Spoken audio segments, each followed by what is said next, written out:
ब्रह्मरूपा परेशः नमो हंसनारायणा निर्जरेशा नमो ब्रह्मदेवा वसिष्ठा श्रीरामा नमो Maruti रामदासाभिरामा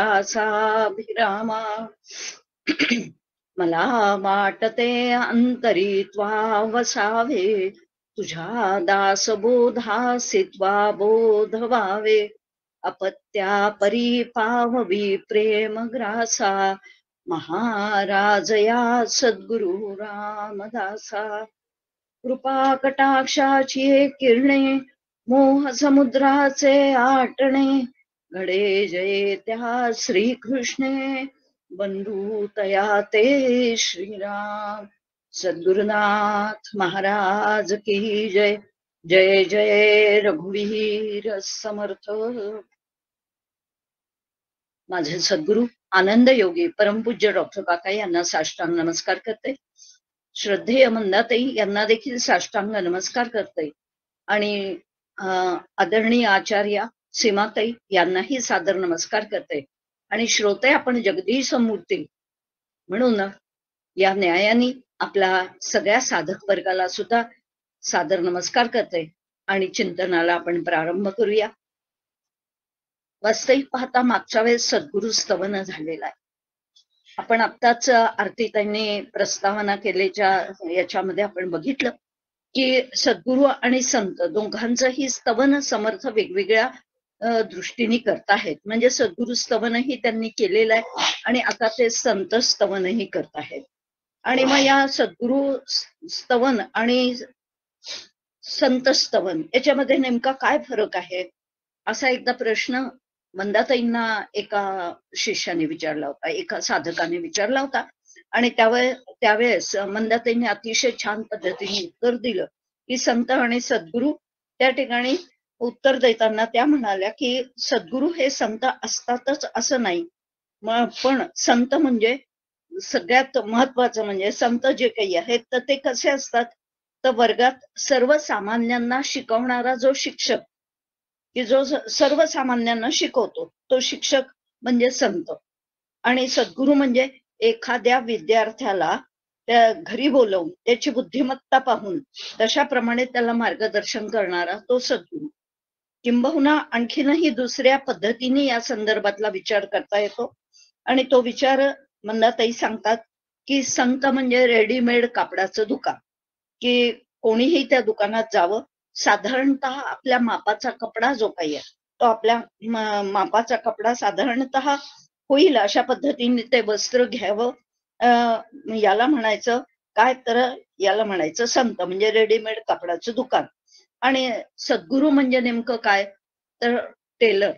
teller कसा असतो तो नेमका आपल्याला जसा हवा तसा त्या ठिकाणी मापाचा कपडा जो काही आहे की व्यवस्थित फिटिंगला होईल अशा पद्धतीने शिवून देणारा जो टेलर आहे तो म्हणजे सद्गुरु आहे। कारण सद्गुरु नेमकं या शिष्याच्या अंतःकरणामध्ये काय त्यांनी मागच्या जन्मी कोणती साधना केलेली असेल, तो कुठपर्यंत जाऊन पोचलेला असेल, त्याला आता तिथून पुढे न्यायचं असेल तर त्याला काय मार्गदर्शन केलं पाहिजे वगैरे पद्धतीने जाणकार जे असतात ते सद्गुरु असतात।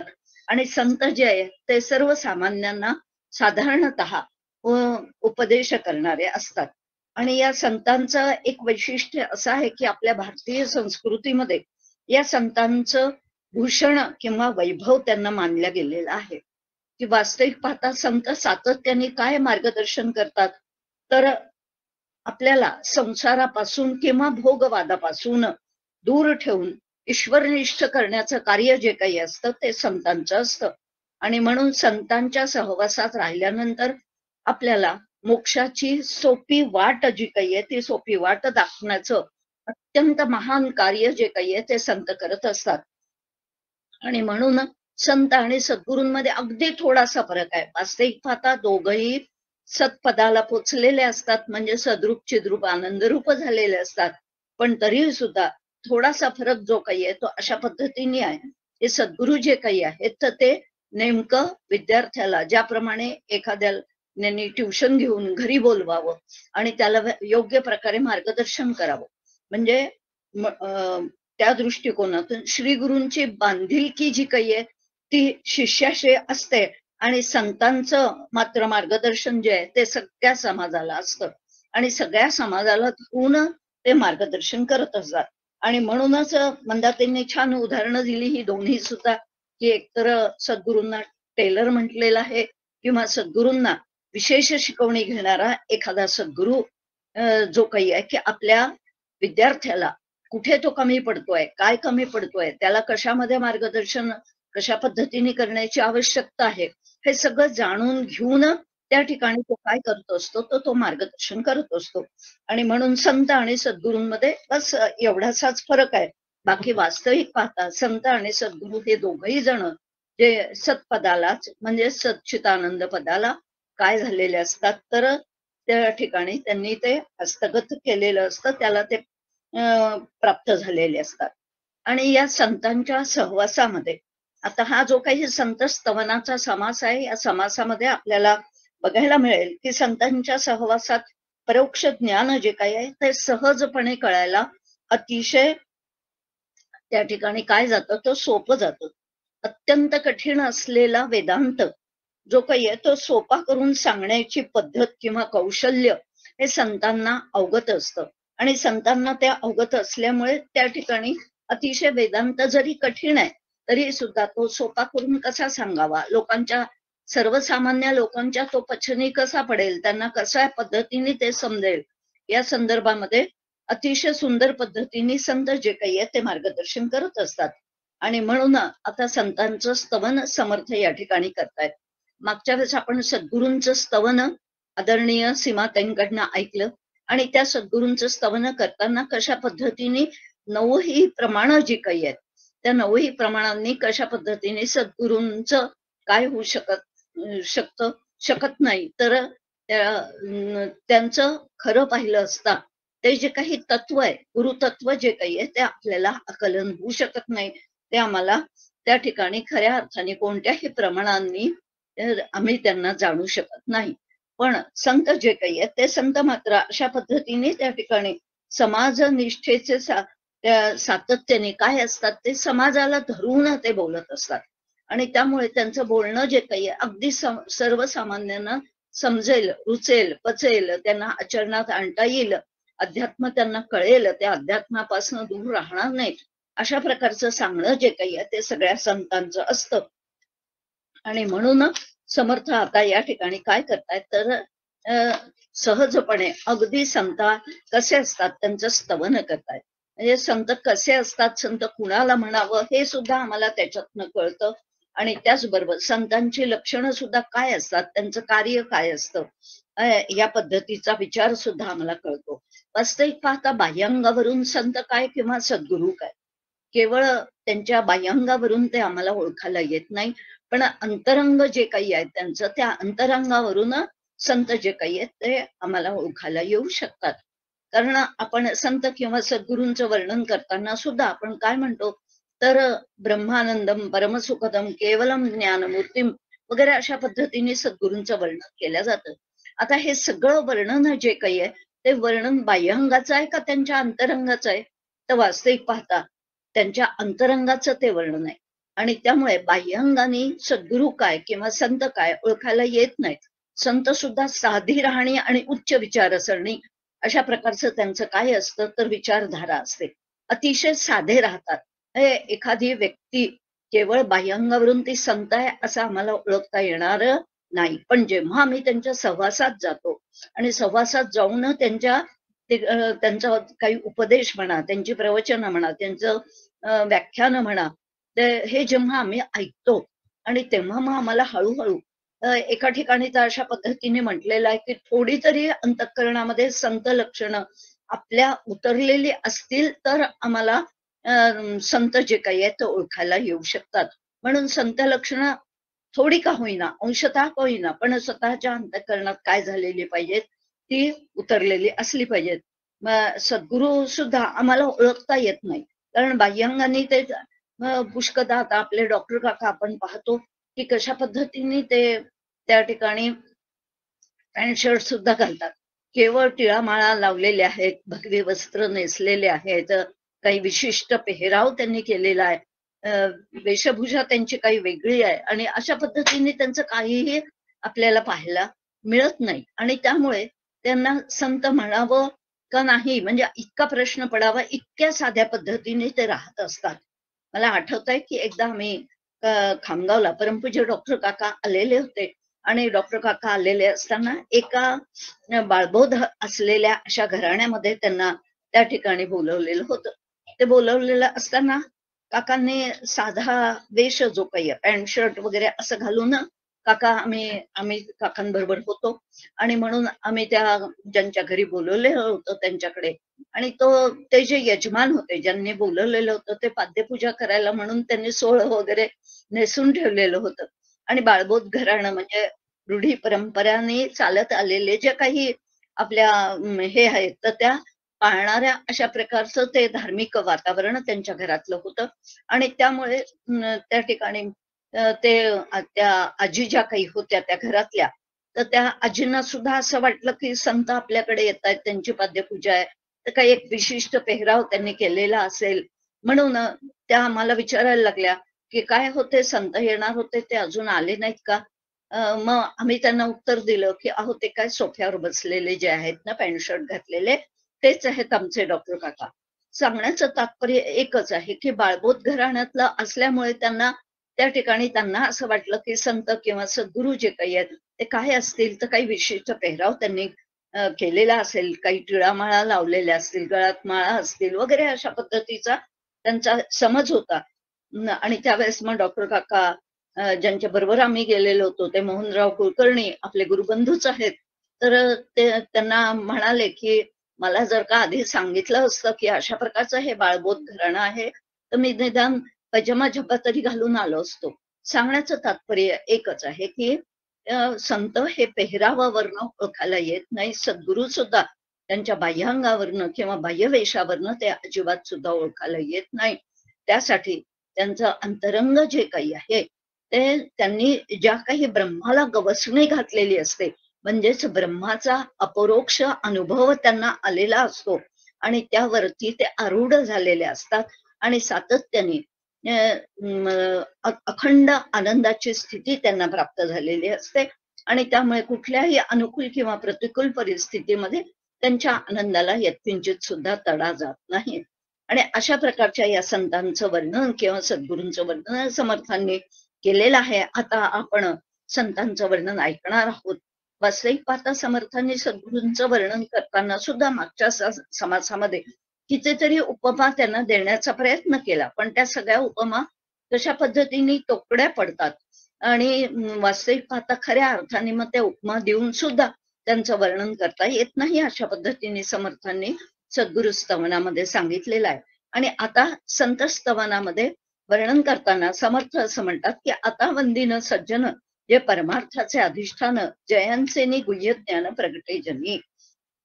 ते म्हणतात की संत सज्जन जे काही आहेत त्यांना मी आता वंदन करतो आणि वंदन का करतोय तर कारण की हेच संत जे काही आहेत तेच कसे आहेत सज्जन जे काही आहेत हेच कसे आहेत परमार्थाचं ते अधिष्ठान आहे आणि परमार्थाचं अधिष्ठान असल्यामुळे म्हणजे खरा परमार्थ त्यांच्या मुळे कळत असल्यामुळे ते परमार्थाचं अधिष्ठान आहेत आणि मोक्ष मार्गाला सुद्धा त्यांचा काय आहे तर अतिशय मोठा आधार जो काही आहे तो मोक्ष मार्गाला या संतांचा आधार आहे. आणि म्हणूनच जयांचे गुह्य ज्ञान प्रगटे जनी त्या अध्यात्मातली अतिशय मर्म जी काही दडलेली असतात रहस्य जी काही दडलेली असतात ती रहस्य म्हणा ती काय मर्म म्हणा ती खुली कोण करून सांगतं तर हे संत सज्जन जे काही आहे ते खुली करून सांगतात आणि लोकांना समजेल अशा पद्धतीने ते सांगतात आणि म्हणून अशा या संतांना मी वंदन करतो अशा प्रकारचं वर्णन पहिल्या ओळीमध्ये समर्थ करत आहेत की सातत्याने गणेश शारदा सद्गुरू आणि संत अशा प्रकारचा जो काही एक काय ठेवलेला आहे क्रम ठेवलेला आहे समर्थाने वंदनाचा मंगलाचरणाचा जो काही क्रम ठेवलेला आहे तो क्रम कशा पद्धतीचा आहे तर गणपती पहिल्यांदा मग नंतर दुसऱ्यांदा म्हणजे शारदा तिसरा म्हणजे सद्गुरू आणि चौथं जे काही आहे ते संत जे काही आहेत त्यांना त्या ठिकाणी नमन करतात. आपण पाहतो की गणेश शारदा चैव सद्गुरू सज्जनस्तथा अशा पद्धतीने आराध्य दैवतम गुह्यम काय सर्वमे रघुनंदन, हा खऱ्या अर्थाने अशा पद्धतीने म्हणून का म्हणून अशा पद्धतीने क्रम लावला हो समर्थांनी लावला असेल याचा थोडासा खुलासा जो काही आहे तो आपण करूया. गणेशाला वंदन करण्याचं, गणेशाचं स्तवन करण्याचं कारण असं आहे, गणेश जो काही आहे तो बुद्धिदाता आहे आणि बुद्धिदाता असल्यामुळे गणेशाच्या कृपेमुळे जो काही विषय सांगणं चाललेलं असतं त्याचं आकलन जे काही आहे, समजणं जे काही आहे ते गणेशाच्या कृपेने होतं. आणि म्हणून गणेशाला पहिलं वंदन आहे, कारण तो बुद्धिदाता आहे आणि म्हणून आम्हाला बुद्धी प्रदान करणारा, आम्हाला त्याच्याच कृपेने कठीण विषय सुद्धा जो काही आहे, अध्यात्म विषय जो काही आहे तो काय होतो, तर तो आकलन व्हायला लागतो. आता आकलन झाल्यानंतर त्या ठिकाणी मग शारदेचं वर्णन करतात. शारदेच्या कृपेमुळे काय होतं, तर जो आकलन केलेला विषय असतो तो आकलन केलेला विषय प्रबोधन करण्याची क्षमता जी काही आहे वाणीमध्ये येते ती कोणामुळे येते, तर शारदेच्या कृपेमुळे येते. आणि म्हणून शारदेची कृपा सुद्धा अत्यंत आवश्यक असते. त्याशिवाय कळलेलं आहे, पण जे कळलेलं आहे ते मला सांगता येत नाही. का सांगता येत नाही, तर त्याचं कारण असं आहे की माझ्यावरती शारदेची कृपा नाही. आणि म्हणून शारदेची कृपा जेव्हा एखाद्या व्यक्तीवरती असते तेव्हा तो त्याला कळलेला विषय जो काही आहे तो स्पष्ट करून सांगण्याची किमया जी काही आहे ती शारदेच्या कृपेमुळे प्राप्त होते. आणि म्हणून दुसरं वंदन जे काही आहे ते शारदेला आहे. बरं, नुसतं आकलन झालं, बोलताही आलं, पण जर का ते आचरणात आलेलं नसेल तर त्याला फारशी किंमत राहत नाही. आणि म्हणून गुरुकृपेने सांगितलेला विषय त्या ठिकाणी आचरणात यायला, कशा पद्धतीने तो आचरणात आणला पाहिजे. अध्यात्म हे केवळ शास्त्राभिमुख राहता उपयोगाचं नाही, तर ते साधनाभिमुख झालं पाहिजे असं संतांचं सांगणं आहे. विशेष करून डॉक्टर काका तर म्हणतात की केवळ शास्त्राभिमुख ते अध्यात्म असता उपयोगाचं नाही, परमार्थ जो काही आहे तो शास्त्राभिमुख असला पाहिजे आणि तोच त्या ठिकाणी काय असला पाहिजे, तर साधनाभिमुख असला पाहिजे. मला साधनेत त्याचं रूपांतर करता आलं पाहिजे. आणि म्हणून खऱ्या अर्थाने माझं साधनेत रूपांतर करता करता माझं जीवनच साधना रूप झालं पाहिजे. म्हणजे प्रपंच हा परमार्थमय झाला पाहिजे. आणि तो केव्हा प्रपंच परमार्थमय होईल, तर जेव्हा तो आम्ही सातत्याने अध्यात्म काय किंवा परमार्थ काय आम्हाला सातत्याने तो आचरणात आणता येईल. आणि म्हणून गुरुकृपेने त्याच्या टिप्स कशा कशा पद्धतीने सद्गुरू आम्हाला देतात, तो कशा पद्धतीने आचरणात आणावा, तो अंतःकरणात कशा पद्धतीने तो विचार सातत्याने बिंबवावा. आणि मग आमचं जीवन, संपूर्ण जीवनच कसं असावं, तर केवळ सकाळी काही वेळ काही काळ साधना आणि संध्याकाळी काही काळ साधना असं न होता आमचा पूर्ण दिवस जो काही आहे तर तो दिवसच्या दिवस काय झाला पाहिजे, तर साधनाभिमुख झाला पाहिजे. म्हणजेच आमचं जीवन जे काही आहे ते साधनाभिमुख झालं पाहिजे.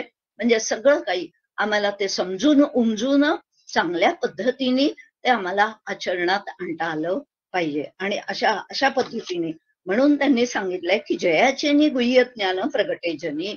संपूर्ण समाजामध्ये ते काय करतात, संत काय करतात, तर गुह्य ज्ञान जे काही आहे, अध्यात्मक जे काही आहे, आपण गीतेच्या 9व्या अध्यायामध्ये पाहतो की राजविद्या राजगुह्यम पवित्रम इदम उत्तमम असं भगवंत म्हणतात. या अध्यात्म विद्येला कशी आहे ही विद्या, तर राजगुह्यम, सगळ्या गुह्य गोष्टींमधला सगळ्यात श्रेष्ठ जर कोणती गुह्य गोष्ट असेल तर ती म्हणजे अध्यात्म विद्या आहे, किंवा हा ज्ञान जे काही आहे ते गुह्य आहे. आणि म्हणून त्याला राजविद्या राजगुह्यम असं सुद्धा म्हटलेलं आहे की ते अत्यंत कसं आहे, गुह्य असलेलं अशा प्रकारचं ज्ञान आहे. पण ते ज्ञान त्या ठिकाणी समाजाला समजावं म्हणून काय केलेलं आहे संतांनी, तर ते प्रगट केलेलं आहे. आणि त्यांच्यामुळेच या अध्यात्मातली ज्या काही सूक्ष्म बारकावे असतात ते सूक्ष्म बारकावे आम्हाला संतांच्या वचनातून, संतांच्या मार्गदर्शनामुळे किंवा संतांनी केलेल्या प्रवचनामुळे ती सगळे रहस्य जे काही आहे ते प्रगट व्हायला लागतात. आणि त्या ठिकाणी अत्यंत परमार्थ काय किंवा अध्यात्म काय ते खुलं करून ते आमच्या समोर ठेवतात. वास्तविक पाहतात अगदी सुरुवातीला जेव्हा जे काही अध्यात्म होतं ते कसं होतं, तर संस्कृत मध्ये होतं. आणि संस्कृतमध्ये असलेलं तेच ज्ञान संतांनी तुमच्या आमच्यासाठी काय केलं तर प्राकृतामध्ये केलं आणि साध्या सरळ सोप्या भाषेमध्ये त्यांनी ते व्यक्त केलं. आणि तेच जे काही व्यक्त केलेलं संत वाङ्मय आहे ते सुद्धा आम्हाला पुष्कदा समजत नाही, कारण त्यातले सुद्धा काही बारकावे जे काही असतात ते आमच्या लक्षात येत नाही. आणि म्हणून संतांच्या मुखातून जेव्हा आम्ही त्याचा विचार जो काही आहे ते जेव्हा तो विचार स्पष्ट करतात तेव्हा मात्र आम्हाला तो विषय आकलन व्हायला आणि त्याचबरोबर त्याचे साधनेत रूपांतर कशा पद्धतीने करायचं या संदर्भामध्ये मार्गदर्शन ते सातत्याने करत राहतात. आणि म्हणून दुसऱ्या ओवीमध्ये म्हणतात की जे वस्तू परमदुर्लभ अत्यंत कठीण असलेला असा विषय, वस्तू याचा अर्थ परब्रह्म, परब्रह्माला वस्तू असं म्हणतात. आणि म्हणून जे वस्तू परमदुर्लभ, जे ब्रह्म नावाचं तत्व अत्यंत दुर्लभ आहे आणि अत्यंत दुर्लभ असल्यामुळे त्या ठिकाणी आम्हाला ते काय होत नाही तर आकलन होत नाही, समजत नाही. आणि म्हणून जे वस्तू परमदुर्लभ जयेचा अलभ्य लाभ, पण कोणामुळे तो अलभ्य लाभ आम्हाला होतो तर संत संगतीत राहिल्याचा परिणाम म्हणून त्याची होय सुलभ संत संगे करूनही, ही सातत्याने सोपं करून सांगण्याचं हे तत्वज्ञान जे काही गुह्य आहे, कठीण आहे, ती परमात्म तत्व जे काही आहे म्हणजेच परब्रह्म नावाची वस्तू जी काही आहे ते वस्तू ते तत्व आम्हाला ते काय सांगतात तर आम्हाला पचनी पडेल अशा भाषेमध्ये ते समजावून सांगतात. आणि म्हणूनच त्या ठिकाणी या दुसऱ्या ओवीच्या संदर्भामध्ये आपल्याला माऊली सुद्धा असं म्हणतात की संतांचे संगती मनोमार्ग गती आकळावा श्रीपती येणे पंथे. संतांचा सातत्याने सहवास काय किंवा संघ जो काही आहे तर तो आम्हाला काय तर साधता आला पाहिजे. आणि संतांच्या सहवासात राहून मग संतांच्या विचारांचा संघ जो काही आहे तो आम्हाला जोपासता आला पाहिजे. आधी संतांच्या सहवासात राहावं लागेल, त्यांच्याकडनं विचार समजून घ्यावे लागतील, त्यांची प्रवचनं ऐकावी लागतील, काही गुढार्थ जे काही असतात तो गुढार्थ त्यांना विचारून समजावून घ्यावा लागेल. आणि मग त्यांनी समजावून सांगितलेले जे काही विचार असतील त्या विचारांचा संघ सातत्याने आपल्याला जोपासावा लागेल. आणि म्हणून या ठिकाणी माऊली सुद्धा अशा पद्धतीने म्हणतात की संतांचे संगती मनोमार्ग गती, आपल्या मनाला जर का तशा पद्धतीने मार्ग घालून दिला संतांच्या सांगण्याप्रमाणे तर आकळावा श्रीपती येणे पंथे. आता सहज विषय आला आहे आणि हे चरण त्या ठिकाणी दृष्टांत पुन्हा एक प्रमाण म्हणून मी जेव्हा घेतलेला आहे तेव्हा आपल्याला आकळावा आणि कळावा दोन पद्धतीने शब्द वापरले जातात. कळावा हे परोक्ष ज्ञान आहे आणि आकळावा जो काही आहे ते अपरोक्ष ज्ञान आहे. म्हणजेच त्या खऱ्या अर्थाने आम्हाला संतांच्या सहवासामध्ये हळूहळू परोक्ष ज्ञान व्हायला लागतं, समजायला लागतं. नेमकं अध्यात्म कशाला म्हणतात, जीव म्हणजे काय, जगत म्हणजे काय, जगदीश्वर म्हणजे काय, जीवाचं आणि जगदीश्वराचं नातं काय, आणि जगताचं स्वरूप कशा पद्धतीचं आहे, या सगळ्याबद्दलचे खुलासे जे काही आहेत ते विशेष करून संत वाङ्मयांमध्ये दिलेले असतात. आणि म्हणून खऱ्या अर्थाने जगदीश्वराला ओळखणं, परब्रह्माला ओळखणं म्हणजेच त्याच्या आधी सुरुवातीला परोक्ष ज्ञान आम्हाला व्हावं लागतं. आणि ते परोक्ष ज्ञान जेव्हा आम्हाला होतं तेव्हा मग खऱ्या अर्थाने अपरोक्ष ज्ञानाकडे त्या ठिकाणी संतांच्या सहवासात राहून संतांच्या कृपेने, सद्गुरूंच्या कृपेने आम्हाला ते काय होतं तर आम्हाला ते आकलन व्हायला लागतं. म्हणजे थोडं का होईना, एखादी झलक का होईना, पण ती काय होते तर अनुभवायला येते. म्हणून अनुभवणं जे त्याला आकळणं असं म्हणतात. किंवा त्यालाच दुसऱ्या शब्दामध्ये काय म्हटलेलं आहे, अपरोक्ष ज्ञान जे काही आहे ते अनुभवाचं ज्ञान म्हणजेच विज्ञान. ज्ञानाचं काय झालं पाहिजे तर विज्ञान झालं पाहिजे. म्हणजे ते काय झालं पाहिजे तर अनुभवामध्ये आलं पाहिजे. आणि जेव्हा ते आमच्या अनुभवाला येईल तेव्हाच खऱ्या अर्थाने आम्हाला ते अधिकाधिक स्पष्ट होत जाईल. आणि म्हणून ते इथे म्हणतायत की या संतांच्या सहवासात आल्यानंतरच खऱ्या अर्थाने याचा अपरोक्ष अनुभव यायला मदत होते आणि ते परमात्म तत्व किंवा परब्रह्म तत्व जे काही आहे ते आम्हाला त्यांच्या सहवासात आल्यामुळे तो अध्यात्म ते परमार्थ सुलभ व्हायला लागतो. पुढे त्यांनी म्हटलेलं आहे तिसऱ्या वयी वस्तू प्रगटची असे. वास्तविक पाहता ब्रह्म हे उघडे असं जनाबाई एका ठिकाणी म्हणतात की ब्रह्म कसं आहे, हे ब्रह्म जे काही आहे ते उघड आहे असं म्हणतात, म्हणजे ते स्पष्ट आहे. पण मग उघड असून सुद्धा आम्हाला का नाही दिसत, का नाही आम्हाला आकलन होत? कारण या चर्मचक्षूंनी ते दिसू शकत नाही. त्याच्यासाठी ज्ञानचक्षू जे काही आहे ते आवश्यक असतात आणि ते ज्ञानचक्षू उघडण्याचं कार्य जर का कोण करत असेल, आमच्या डोळ्यामध्ये अंजन कोण घालत असेल, म्हणजे ज्ञानांजन जे काही आहे ते ज्ञानांजन सद्गुरूंच्या किंवा संतांच्या कृपेने ते आमच्या काय करतात तर ज्ञानचक्षू उघडले जातात. आणि म्हणून खऱ्या अर्थाने त्यांनी म्हटलेलं आहे की वास्तविक पाहता वस्तू ही प्रगटच आहे, ब्रह्म हे उघडच आहे, पण उघड असून सुद्धा कारण ते कसं आहे सर्वदा सर्वत्र सदा सम अशा प्रकारचं ब्रह्माचं वर्णन केलं जातं. सदा सर्वत्र सम असून आणि ते उघड असून सुद्धा त्या ठिकाणी मग ते आम्हाला का आकलन होत नाही, कारण प्रगटची असे असा शब्द समर्थ या ठिकाणी वापरत आहेत. वास्तविक पाहताना तर तो ते ब्रह्मतत्व अशा पद्धतीने उघड असून सुद्धा प्रगट असून सुद्धा पाहता कोणासीच न दिसे. त्या पाहायला गेलं तर मात्र ते आम्हाला काय येत नाही तर अनुभवायला येत नाही. मग अनुभवायला केव्हा येईल, पाहता कोणासीच न दिसे नाना साधनी सायासे न पडे ठाई.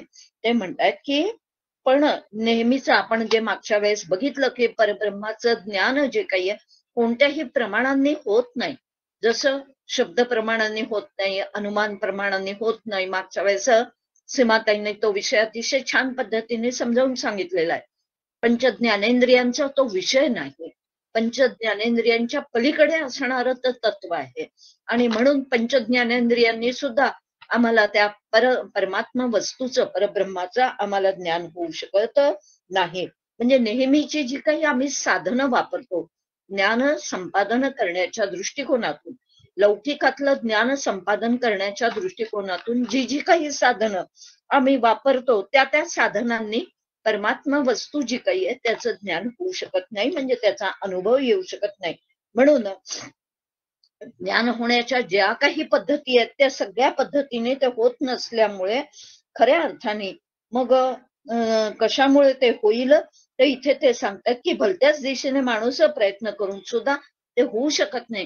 केवळ त्याला सद्गुरूंची किंवा संतांची कृपाच आवश्यक असते आणि ती संतांची कृपा आणि सद्गुरूंची कृपा झाली तरच खऱ्या अर्थाने आम्हाला ते ब्रह्मतत्व जे काही आहे, कारण ते कसं आहे तर ते जणू काही लपून राहिलेलं आहे, आमच्या अंतरंगातच आहे, पण अंतरंगातच असलेल्या त्या आत्मतत्वाचा किंवा त्या ब्रह्मतत्वाचा आम्हाला त्या ठिकाणी काय होऊ शकत नाही तर अनुभव येऊ शकत नाही. आणि म्हणून प्रगट असून सुद्धा त्याच्यावरती इतकी आवरणं आहेत आणि त्यामुळे मन बुद्धी चित्त अहंकार याच्याही आत असलेले ते चैतन्य, ते आत्मतत्व, ते ब्रह्मतत्व जे काही आहे ते आम्हाला दिसू शकत नाही. ती आवरणं दूर करण्यासाठी सगळी साधनं जी काही आहेत ती आवरणं दूर करण्यासाठी आहे. वास्तविक पाहता म्हणून काय म्हटलेलं आहे की तो आम्हाला आत्मा जो काही आहे तो आम्हाला नित्य प्राप्तच आहे, पण नित्य प्राप्त असून सुद्धा तो आम्हाला अप्राप्त झाल्यासारखा झालेला आहे. आणि म्हणून त्या नित्य प्राप्ताची प्राप्ती केव्हा होऊ शकेल तर वरची सगळी आवरणं जी काही आहेत त्या आवरणांचा निराश केला, हळूहळू हळूहळू त्याचा निराश कसा करायचा त्या संतांच्या सहवासात संतांच्या संगतीमध्ये आम्हाला कळायला लागतं. आणि मग ते हळूहळू कळायला लागल्यावरती ती वस्तू जी काही आहे म्हणजेच ते परमात्म तत्व जे आहे तर त्या ठिकाणी ते उपलब्ध असून सुद्धा देव अंतरी जवळी परी भेट नाही जन्मभरी असं समर्थ एका अभंगामध्ये म्हणतात की वास्तविक ती वस्तू जे काही आहे देव जो काही आहे तो जवळी अंतरी आहे, पण भेट नाही काय जन्मभरी, पण जन्मभरामध्ये त्याची भेट होऊ शकत नाही, कारण आम्ही तशा पद्धतीने ते समजावून घेण्याचा संतांकडून काय करत नाही, तर संतांचं मार्गदर्शन घेत नाही. आणि म्हणून जवळ असून सुद्धा आम्हाला तो अत्यंत दुरापास्त होऊन बसलेला आहे, दुर्लभ होऊन बसलेला आहे. आणि म्हणून ते म्हणतात की वास्तविक पाहता अनेक परीक्षावंत जे काही आहेत, परीक्षावंत जे काही आहेत, म्हणजे त्या ठिकाणी खऱ्या अर्थाने स्वतःला विद्वान समजणारे जे कोणी आहेत आणि ज्यांनी अत्यंत साही शास्त्रांचा अभ्यास केलेला आहे, असे जे मोठे मोठे परीक्षावंत असतात, तर त्यांना सुद्धा त्या ठिकाणी त्यांना वाटतं आपल्याला ते समजलंय म्हणून, पण त्यांना ते केवळ परोक्ष ज्ञान झालेलं असतं, पण त्यांना अपरोक्ष ज्ञानाचा अनुभव येत नाही. आणि म्हणून वास्तविक पाहता जेथे परीक्षावंत ठकले की अत्यंत ते विद्वान सुद्धा जे काही आहेत ते काय होऊन जातात, त्या बाबतीमध्ये ते फसतात.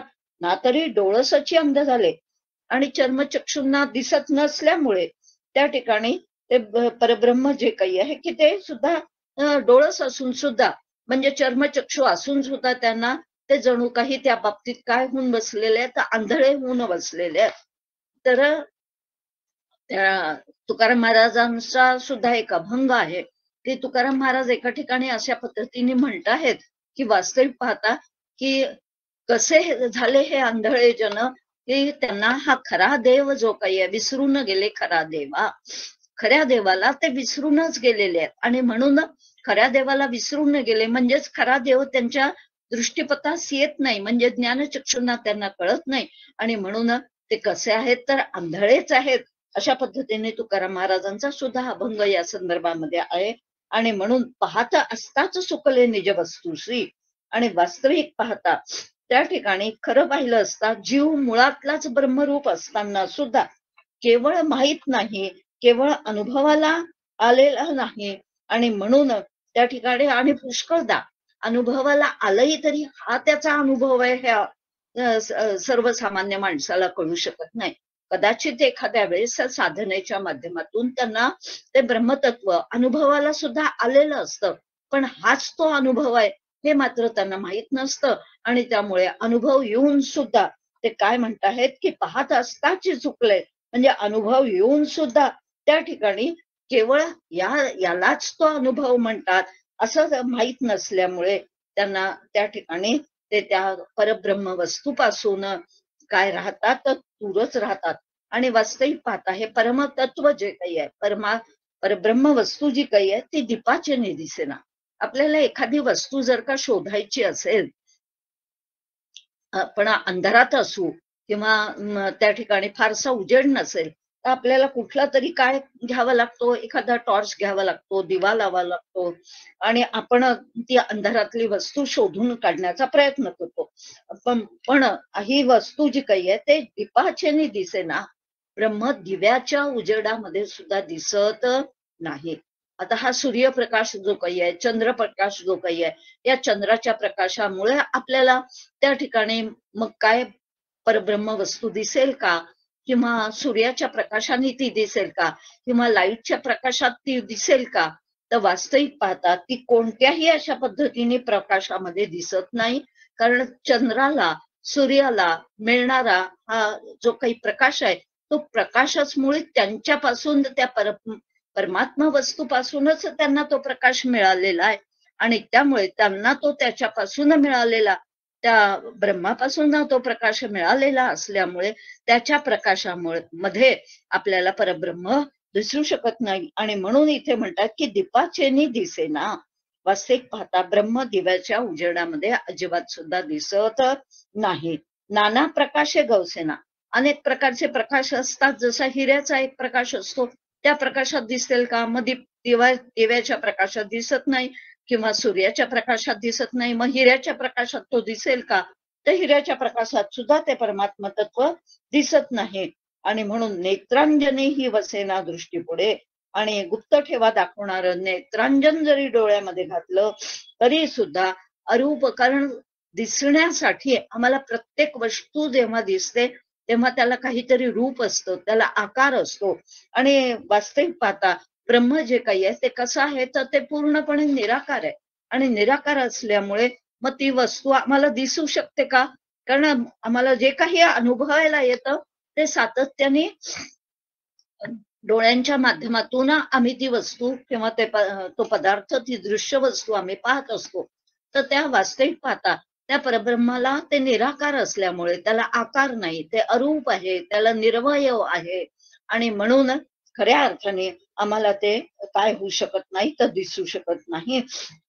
जसं एखाद्या पाणी जे काही आहे, कुठे पाणी लागेल तर हे एखाद्या जाणकाराला, पायाळू माणूस जो काही असतो किंवा जो जाणकार असतो, तर या ठिकाणी पाणी लागू शकेल अशा प्रकारे त्याला एक वेगळी दृष्टी जी काही आहे ती त्याला प्राप्त झालेली असते. आणि त्यामुळे त्या ठिकाणी ती मंडळी जी काही असतात ती काय सांगू शकतात की अरे इथे पाणी आहे. म्हणजे जे पाणी नेमकी बोर कुठे घ्यावी किंवा विहीर कुठे घ्यावी या संदर्भामध्ये ते काय करतात, तर मार्गदर्शन, आपल्याला असे काही लोक असतात की ते मार्गदर्शन करू शकतात. पण या ठिकाणी हे परमात्म तत्व जे काही आहे किंवा परब्रह्म वस्तू जी काही आहे ती मात्र अशी दृश्य वस्तू नसल्यामुळे आम्हाला या चर्मचक्षूंनी दिसू शकत नाही. म्हणून नेत्रांजने ही वसेना दृष्टी पुढे, आणि म्हणून अशा पद्धतीने ते काय म्हणतात की खऱ्या अर्थाने आम्हाला ती दिसू शकत नाही. मग पुढे म्हणतात 16 कळी पूर्ण. पौर्णिमेच्या दिवशी चंद्राची कला कशी असते, पूर्ण चंद्र हा विकसित झालेला असतो, आणि पूर्ण चंद्र विकसित झाल्याचा परिणाम म्हणून त्या ठिकाणी मग त्या चंद्राच्या प्रकाशात पुन्हा दिसेल का, तर पुन्हा त्याचे तत्व दिसू शकत नाही, दर्शन होऊ शकत नाही, दाखवू शकेना वस्तूशी. म्हणजे असा अतिशय जो पौर्णिमेचा चंद्र आहे तो सुद्धा आम्हाला दाखवू शकत नाही. तीव्र आदित्य कळा राशी तोही दाखवेना, किंवा प्रखर सूर्याच्या प्रकाशातही ते आम्हाला दिसू शकत नाही. आणि म्हणून खऱ्या अर्थाने जया सूर्याचे नि प्रकाशे, वास्तविक पाहता ज्या तेजस्वी सूर्याच्या प्रकाशात काय दिसतं, तो उर्णतंत तोही दिसे. म्हणजे कोळ्याचा धागा जो काही आहे, धाग्यासारखी सूक्ष्म वस्तू सुद्धा आम्हाला सूर्यप्रकाशामध्ये दिसते. पण अति बारीक कण सुद्धा जे काही असतात, आपण त्या ठिकाणी खिडकी उघडली आणि खिडकीतून जेव्हा अशा पद्धतीचा तो सूर्यप्रकाश, एक झोत असा जेव्हा घरामध्ये येतो, तर तो झोत आल्यानंतर त्या झोताकडे जर का त्या सूर्यप्रकाशाकडे पाहिलं, तर त्या सूर्यप्रकाशामध्ये बारीक बारीक बारीक बारीक कण सुद्धा जे काही आहेत, तर ते बारीक कण सुद्धा त्या ठिकाणी काय होतात, तर दिसतात.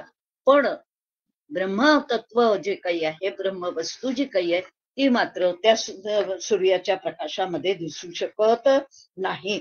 आणि म्हणून त्यांनी पुन्हा दुसरं एक उदाहरण दिलं की वास्तविक केस आधीच किती बारीक आहे, पण त्या केसाला कापल्यावरती त्याचं कापलेले टोक सुद्धा आपल्याला काय होऊ शकतं, तर साधकाला अनुभवायला येऊ शकतं. परी तो दाखविना वस्तूशी, आपण ते काय म्हणत आहेत, पण वास्तविक पाहता तो प्रकाश जो काही आहे तो प्रकाश मात्र ब्रह्म वस्तूला दाखवू शकत नाही. आणि म्हणून जेथे आक्षेप आठले, जेथे प्रयत्न प्रस्तावले, जेथे तर्क मंदावले, तर्किता निज वस्तूसी. आणि म्हणून खऱ्या अर्थाने जिथे बुद्धी सुद्धा त्या परमात्मा तत्वापर्यंत पोहोचू शकत नाही, ती कुंठित होऊन जाते. आणि त्या ठिकाणी काय होतात, तर केलेले प्रयत्न सुद्धा जे काही आहेत ते कसे होऊन जातात, तर ते फुकट जातात. किंबहुना तार्किकांच्या तर्कबुद्धीला सुद्धा ती काय आकलन होऊ शकत नाही, त्यांचं शहाणपण तिथे चालू शकत नाही. त्या बाबतीत त्या ठिकाणी ते ब्रह्मवस्तू दाखवू शकत नाही. तर्क आपण मागे सुद्धा पाहिलं की अनुमान हे प्रमाण जे काही, ज्या अर्थी आपण त्यावेळेस उदाहरण बघितलं होतं, सीमाताईंनी सांगितलं होतं की ज्या अर्थी धूर दिसतोय त्या अर्थी तिथे काय झालं असला पाहिजे, तर अग्नी असला पाहिजे. हा आता तर्क आहे, हे अनुमान आहे. पण या अशा प्रकारच्या अनुमानाने सुद्धा म्हणजे तार्किक तर्कबुद्धी सुद्धा तिथे चालत नाही. आणि म्हणून ब्रह्मवस्तू जी काही आहे ती त्यांनी ज्ञान होऊ शकत नाही. म्हणून ते म्हणतायत की जेथे तर्क मंदावले, तर्किता निज वस्तूसी. आणि म्हणून निज वस्तूला पाहण्याच्या संदर्भात किंवा अनुभवण्याच्या संदर्भात तर्क सुद्धा पांगुळतो, म्हणजे तो तर्क सुद्धा कमी पडतो. तिथे सुद्धा त्या स्वरूपाचं ज्ञान जे काही आहे ते होऊ शकत नाही. आणि पुढे म्हणतात की बळे विवेकाची वेंगडी, वास्तविक पाहता विवेकाच्या बळावर ते हळूहळू त्या ठिकाणी शाब्दिक विवेक जो काही आहे, तर त्या शाब्दिक विवेकाने परोक्ष ज्ञान आम्हाला होईल. पण ब्रह्म बळे विवेकाची वेंगडी, पडे शब्दाची बोबडी. पण शब्द सुद्धा तिथे काय होतात, तर त्या ठिकाणी शब्दांची क्षमता सुद्धा कमी पडते. आणि जोपर्यंत शब्दांनी ब्रह्मवस्तू आम्हाला कळती आहे असं होतं, तेव्हा तोपर्यंत शब्दाच्या माध्यमातून कळत असल्यामुळे, आणि शब्द जो काही आहे तो आकाशाचा गुण असल्यामुळे, आणि आकाश पंचभौतिक असल्यामुळे, आकाश सुद्धा नाहीसं होणार असल्यामुळे, खऱ्या अर्थाने ते शब्दांनी ते ब्रह्मवस्तू परोक्ष ज्ञान त्याचं होईल. पण त्याचं अपरोक्ष ज्ञान जे काही आहे, म्हणजे शब्द सुद्धा तिथपर्यंत जाऊन पोचू शकत नाही. पण शब्द प्रमाणाने त्याचा अंदाज मात्र आम्हाला येऊ शकतो. एवढंच एक होऊ शकतं की नेमकं परब्रह्म तत्व आहे कसं, तर ते सद्रूप आहे, चिद्रूप आहे, आनंद रूप आहे. आता अशा पद्धतीने शब्दाच्या माध्यमातून काय होऊ शकतं, तर तेवढं परोक्ष ज्ञान जे काही आहे ते परोक्ष ज्ञान होऊ शकतं. पण खऱ्या अर्थाने आत्मतत्व जे काही आहे, किंवा आत्मज्ञान जे काही आहे, किंवा आत्मदर्शन जे काही आहे, ते मात्र मनाने सुद्धा होत नाही, शब्दांनी होत नाही, बुद्धीला होत नाही. मन, शब्द, बुद्धी या सगळ्यांच्या पलीकडे असणारं ते तत्व आहे. आणि म्हणून त्या ठिकाणी म्हणताहेत की वास्तविक पाहता ते शब्द जेव्हा कुंठित होऊन जातात, शब्द सुद्धा माघारी फिरतात, तेव्हा खऱ्या अर्थाने त्याचा अनुभव जो काही आहे तो काय येऊ शकतो. म्हणजे शब्दांच्याही पलीकडे आपण बघितलं ना, शब्दे विण संवादू, असं ज्ञानेश्वर माऊली सुद्धा एका ठिकाणी म्हणतात की शब्दाशिवाय त्याचा काय आहे संवादू. याचा अर्थ त्याचा अनुभव जो काही आहे तो अनुभव शब्दाशिवाय येतो, म्हणजे शब्दांच्या पलीकडचा तो अनुभव त्या ठिकाणी आहे. आणि म्हणून इथे म्हणतायत की वास्तविक पाहता हजार तोंड असणारा असा जो शेष, तो शेष सुद्धा त्याचं वर्णन करता येत नाही. किती मुख आहेत त्याला, सहस्त्र मुखांचा जो शेष, असं समर्थ म्हणतात की हजार तोंड असून सुद्धा वास्तविक पाहता तो अखंड बोलू शकतो. पण शेषालाही सुद्धा ब्रह्माचा काय ब्रह्म सांगताना, आणि म्हणून वेदांनी, श्रुती माऊलींनी सुद्धा त्याला काय म्हटलं, तर नेती नेती असं म्हटलं. न इति न इति, म्हणजे ते हे नाही, ते हे नाही, ते हे नाही. म्हणजे अशा पद्धतीने केवळ ते हे नाही अशा पद्धतीने ते सांगितलं. पण मग ते कसं आहे, तर हे सुद्धा त्या श्रुती माऊलीला सुद्धा ते सांगता आलं नाही. आणि म्हणून इथे म्हटलंय तोही शिणला निशेष वस्तून समजवे, की जे अशा पद्धतीने कोणाला सुद्धा खऱ्या अर्थाने सांगता येत नाही. पण तेच मात्र शब्दज्ञानाने आम्हाला कोण सांगू शकतं, तर संत आम्हाला ते सांगू शकतात. किंबहुना ते संत आम्हाला त्याची झलक जी काही आहे, सद्गुरू जे काही आहे, ते आम्हाला त्याची झलक सुद्धा त्या ठिकाणी ज्या वेळेस अनुग्रह देतात, त्या अनुग्रहाच्या वेळेस त्यांच्याकडून थोडासा की या देहाशिवाय सुद्धा माझं अस्तित्व आहे, म्हणजे आत्मस्वरूपाचं अस्तित्व आहे, अशा प्रकारची एक छोटीशी झलक ही संतांच्या किंवा सद्गुरूंच्या अनुग्रहाच्या वेळेस आम्हाला काय प्राप्त होऊ शकते. आणि म्हणून इथे त्यांनी म्हटलेलं आहे की वास्तविक पाहता वेदांना सुद्धा ते सांगता आलं नाही. वेदांनी त्यांच्याविषयी खूप मोठं काय प्रतिपादन केलेलं आहे, खूप लिहून ठेवलेलं आहे. पण वेदविरहित काही नाही, तो वेद कोणासही दाखवू शकेना. पण तो ते वेद सुद्धा कोणाला, त्या साधकाला तो ब्रह्मानुभव देऊ शकत नाही. आणि म्हणून पुढे म्हणत आहेत 13व्या ओळीमध्ये, त्याची वस्तू संत संगे स्वानुभवे कळू लागे. पण संतांच्या सहवासात गेल्यानंतर संतांच्या कृपेमुळे आम्हाला त्या ठिकाणी ते ब्रह्म अनुभवायला येतं. म्हणजेच त्या ठिकाणी अनुभवाची क्षमता, अनुभव देण्याची क्षमता कोणाजवळ आहे, तर संतांजवळ ती आहे, सद्गुरूंजवळ ती आहे. आणि म्हणून त्याचे एक छोटीशी काय म्हणता येईल की झलक जी काही आहे ते आम्हाला देऊ शकतात. आणि तशा पद्धतीने त्यांनी दिल्यावर त्याचा अनुभव आम्हाला थोडासा होईना, काही क्षण का होईना त्याचा अनुभव आल्यावरती मात्र त्याचा महिमा वचनी सांगायचा कवणो. पण तरी सुद्धा त्याचं महात्म्य सांगणं अतिशय काय आहे तर अतिशय कठीण आहे. आणि म्हणून या ठिकाणी ते म्हणतात की वास्तविक त्यांनी म्हटलंय की तुकाराम महाराज सुद्धा या संदर्भामध्ये म्हणतायत की त्याची वस्तू जसं ते संत संगे स्वानुभवे कळू लागे. तर तुकाराम महाराज सुद्धा या संदर्भामध्ये अशा पद्धतीने म्हणतात की संत कृपेने तात्काळ बहुता भेटला गोपाळ. गोपाळ याचा अर्थ गो म्हणजे इंद्रिय, आणि या इंद्रियांना पालन करणारा तो कोण आहे? गोपाळ. आणि याचं पालन करणारा कोणाच्या सत्तेवर ही गो म्हणजे ही इंद्रिय, गोचा एक अर्थ, 3-4 अर्थ गोचे होतात. गो या शब्दाचे अक्षराचे अर्थ 3-4 पद्धतीने गो म्हणजे गाय सुद्धा होतं, गो म्हणजे इंद्रिय सुद्धा होतात. आणि मग या इंद्रियांचं पालन करणारा म्हणजेच या इंद्रियांना चालवणारा, त्या ठिकाणी की ज्याच्या सत्तेवरती ही इंद्रिय काय करत आहेत?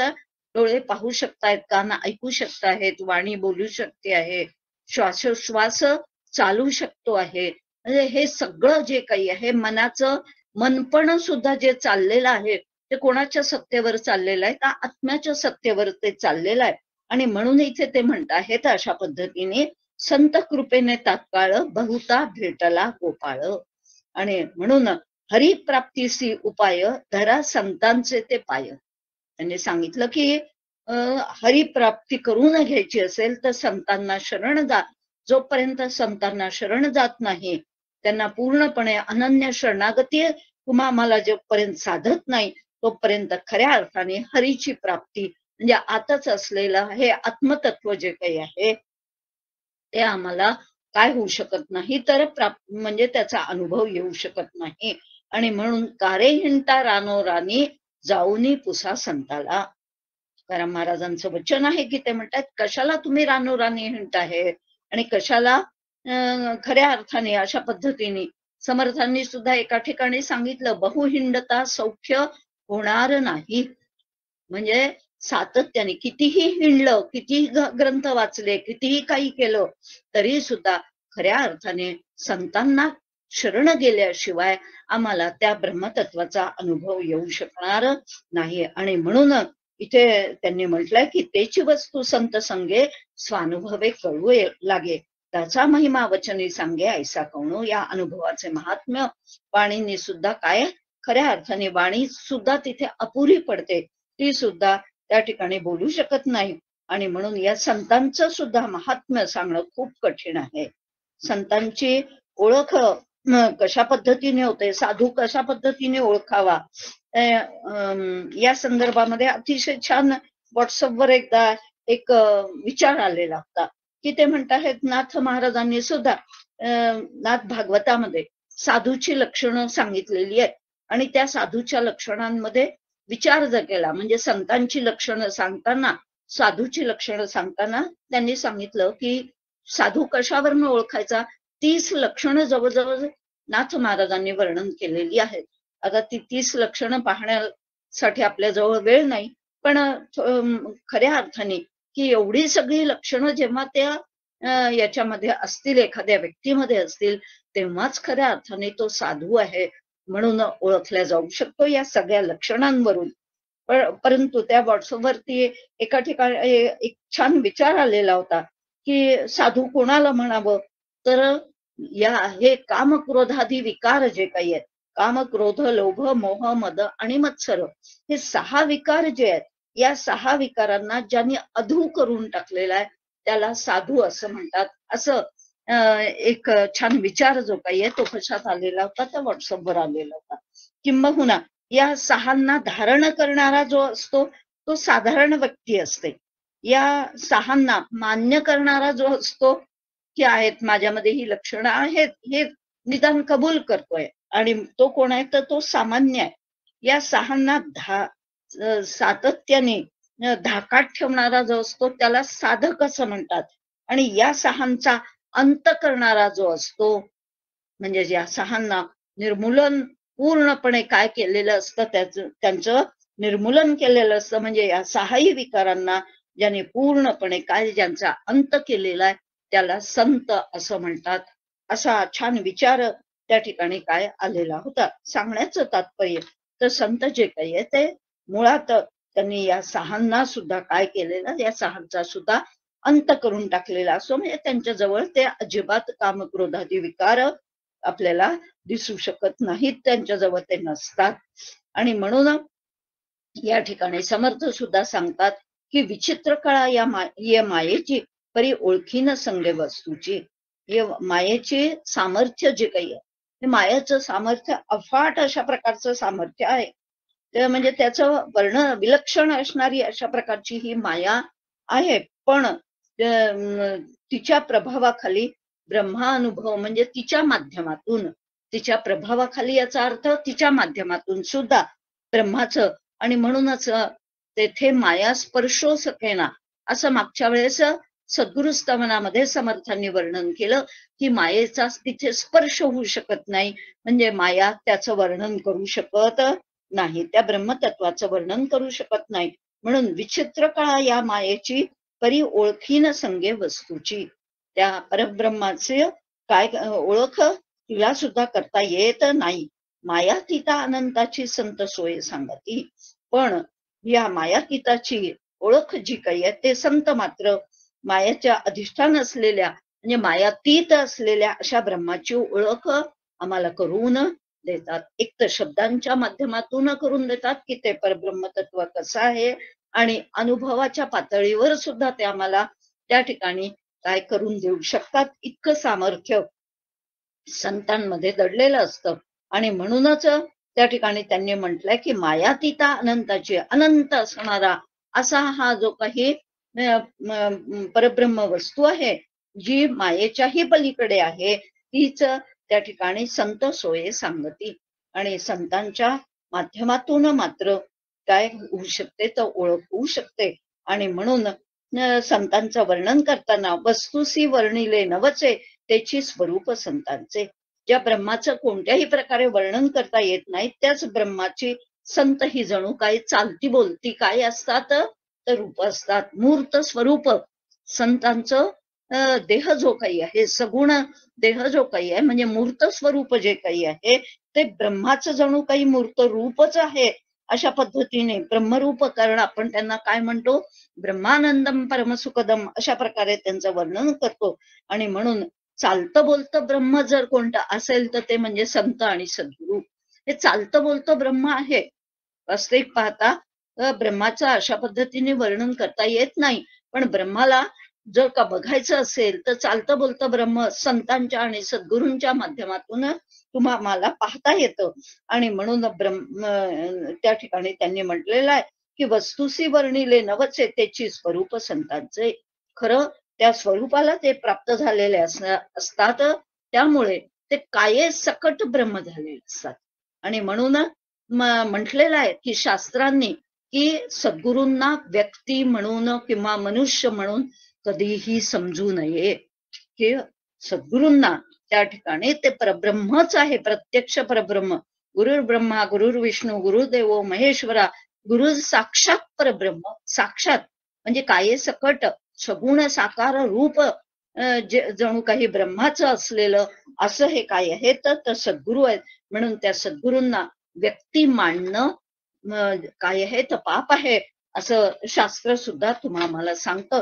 आणि त्या दृष्टिकोनातून म्हणून ते म्हणतात की त्याचे स्वरूप संतांचे, या कारणे वचनांचे कार्य नाही.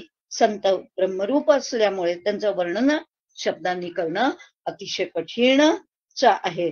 आणि आता संतांचं वर्णन करताना ते म्हणत आहेत, समर्थ आपल्याला सांगतात की संत आनंदाचे स्थळ, संत सुखची केवळ, नाना संतोषाचे मूळ ते हे संत.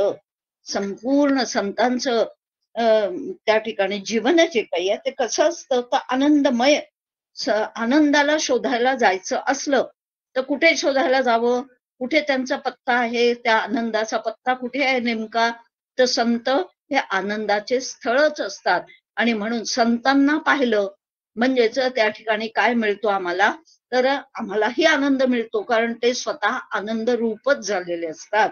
आणि त्या आनंद रूप झालेले असल्यामुळे, आनंदमय असल्यामुळे त्या ठिकाणी संपूर्ण त्यांचं जीवन जे काही आहे ते कसं असतं तर आनंद रूप झालेलं असतं. संत सुखची केवळ. त्यांच्या आनंदाला यत्किंचित सुद्धा तडा जात नाही. परमपूज्य डॉक्टर काकांचं एक सांगणं आहे. डॉक्टर काका म्हणतात की खरं पाहिलं असता मी सुद्धा माझ्या आनंदाला धक्का लावू शकत नाही. इतका तो आनंद कसा आहे तर पूर्णपणे त्या ठिकाणी घनदाट भरलेला आहे. आणि म्हणून मला सुद्धा म्हणजे जीव या नात्याने त्या आनंदाला धक्का लावण्याचं सामर्थ्य माझ्यामध्ये सुद्धा नाही. आणि म्हणून आपण आपल्या आनंदाला त्या ठिकाणी खऱ्या अर्थाने धक्का लावू शकत नाही. संत आनंदाचे संत सुखची केवळ. जणू काही सुख पाहायचं असेल तर पुन्हा कुठे जाऊन पाहायचं तर मूर्तिमंत संत जे काही आहेत ते काय आहेत तर मूर्तिमंत सुखच आहेत. आणि म्हणून जणू काही सुखच त्यांच्या रूपाने काय आलेलं आहे त्या आकाराला आलेला आहे. आणि या दृष्टिकोनातून नाना संतोषाचे मूळ त्या ठिकाणी ते हे संत कसे आहेत तर नाना संतोषाचे मूळ अशा पद्धतीने त्यांना म्हटलेलं आहे. आणि म्हणून कुठलीही अनुकूल किंवा प्रतिकूल परिस्थिती असू दे ते काय तर त्यांच्या अंतरंगामध्ये एवढासा तरंग त्या दृष्टीने उठेल, पण त्या ठिकाणी तरंग उठला तरी सुद्धा त्यात ते वाहवत जात नाहीत. आणि म्हणून त्यांच्या आनंदाला हा अंतःकरण आहे तर तरंग उठणारच आहे, त्या दुःखाचा असेल किंवा सुखाचा असेल, पण केवळ साक्षी भावाने ते त्या ठिकाणी त्या घटनेकडे त्या प्रसंगाकडे ते पाहत असतात. आणि त्यामुळे त्या ठिकाणी त्यांच्या जवळचा तो आनंद जो काही आहे तो किंचित सुद्धा त्याला तडा जात नाही, त्या सुखाला सुद्धा तडा जात नाही. आणि म्हणून नाथ महाराज सुद्धा या संतांचं वर्णन करताना एका ठिकाणी म्हणतात की आता वंदू ते सज्जन जे का आनंद चितघन. ते कसे आहेत ज्ञानरूपही आहेत आणि आनंदरूपही आहे. आणि घन म्हणजे त्या ठिकाणी अत्यंत एवढीशी सुद्धा जागा सापडणार नाही इतकं घनदाट असलेला आनंद आणि ज्ञानरूपता ही त्यांच्या जवळ असते. आणि म्हणून वर्षताती स्वानंद जीवन. आणि म्हणून ते कशाचा वर्षाव करतात तर ते म्हणतात की आपल्या आनंदाचाच ते वर्षाव लोकांवर करतात. कोणत्या लोकांवर करतात तर नाथ महाराजांच्या ओवीमध्ये ते पुढे म्हणतात की संतप्त जीवन निभवाया. खऱ्या अर्थाने संतप्त झालेलं जीवन जे तुमच्या आमच्या सामान्य माणसांचं जीवन जे असतं त्या संतप्त जीवनाला थंड करण्यासाठी, शीतल करण्यासाठी, शांत करण्यासाठी काय करतात ते तर जणू काही त्यांच्या स्वानंदाचा वर्षाव जो काही आहे तो आमच्यावरती करतात. आणि अशा पद्धतीने म्हणून संत जे काही आहेत खऱ्या अर्थाने विश्रांतीलाही विश्रांती घ्यावीशी वाटली तर तिने कुठे जावं हो तर तिने संतांजवळ जावं. आणि म्हणून संत विश्रांतीची विश्रांती अशा पद्धतीने संतांचं वर्णन केलेलं दिसतं. संत तृप्तीची निज तृप्ती आणि ना तरी भक्तीची फळश्रुती ते हे संत की सातत्याने त्यांच्याजवळ काय वसत असतं तर विश्रांती त्यांच्याजवळ वस्तीला आलेली असते, तृप्ती त्यांच्याजवळ त्या ठिकाणी अखंड जागृत असते. आणि भक्तीचे फळश्रुती जर काही असतील तर ते हे संत असतात. आणि म्हणून संत दर्शन म्हणजे आमच्या भक्तीची काय आहे जणू काही आम्हाला जेव्हा केव्हा संतांचं दर्शन होतं तेव्हा आमची ती फळश्रुती भक्तीची काय झालेली आहे, संतांचं दर्शन म्हणजे भक्तीची फळश्रुती झालेली आहे असं समजायला काही सुद्धा हरकत नाही. आणि अशा पद्धतीने त्यांनी अजून खरा 8-10 ओव्या राहिलेल्या आहेत. वेळ कमी पडतो आपल्याला, 1 तासाच्या अवधीमध्ये हा विषय पूर्ण होऊ शकत नाही. पण आता 10 वाजून गेलेले आहेत त्यामुळे मी आता इथे थांबते. आणि संत हे विश्रांतीचं सुद्धा काय असतात तर ठिकाण असतात. अशा पद्धतीने हे सगळं वर्णन संतांचं समर्थक करत आहेत. खरी विश्रांती आम्हाला जर का हवी असेल तर आम्ही कोणाजवळ जावं तर संतांजवळ जावं. आणि संतांजवळ गेलं तरच खऱ्या अर्थाने आम्हाला ते, कारण स्वतः त्यांनी काय केलेलं असतं तर विश्रांतीला ते पावलेले असतात. काय म्हटलं आहे निवृत्तीनाथांना सुद्धा वृत्तीची पै शांती निवृत्ती दातारू. अशा पद्धतीने निवृत्तीनाथांना ज्ञानदेव महाराज म्हणत आहेत. म्हणजे श्री गुरु जे काही आहेत ते कसे आहेत तर शांतीची पै शांती आहेत, विश्रांतीची विश्रांती आहेत. आणि म्हणून संतांजवळ आम्हाला ह्या विश्रांती कशा पद्धतीने आमच्या जीवाला सुद्धा विश्रांती मिळाली पाहिजे. जन्ममरणाच्या चक्रातून सुटणं म्हणजे खरी विश्रांती आहे, म्हणजे खरी शांती आहे. आणि ती आम्हाला संतांच्या कृपेमुळेच त्या ठिकाणी काय होते तर अवगत होते. आणि म्हणून त्यांना काय म्हटलेलं आहे तर अशा पद्धतीने त्यांना संत तृप्तीची निजतृप्ती असं म्हटलेलं आहे.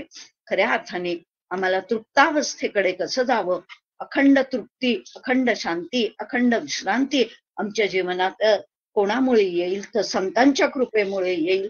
आणि म्हणून संतांच्या सहवासात आम्हाला राहिलं पाहिजे, संत संघात आम्हाला राहिलं पाहिजे. पुढच्या वेळेस हा विचार जो काही आहे तो पुढच्या मंगळवारी पुन्हा उरलेल्या काही ओव्यांचा विचार करता येईल. आता इथेच आपण थांबूया. झालेली सेवा समर्थांच्या चरणी आणि सद्गुरू डॉक्टर काकांच्या चरणी समर्पित करते आणि वाणीला विराम देते. जय जय रघुवीर समर्थ. धन्यवाद.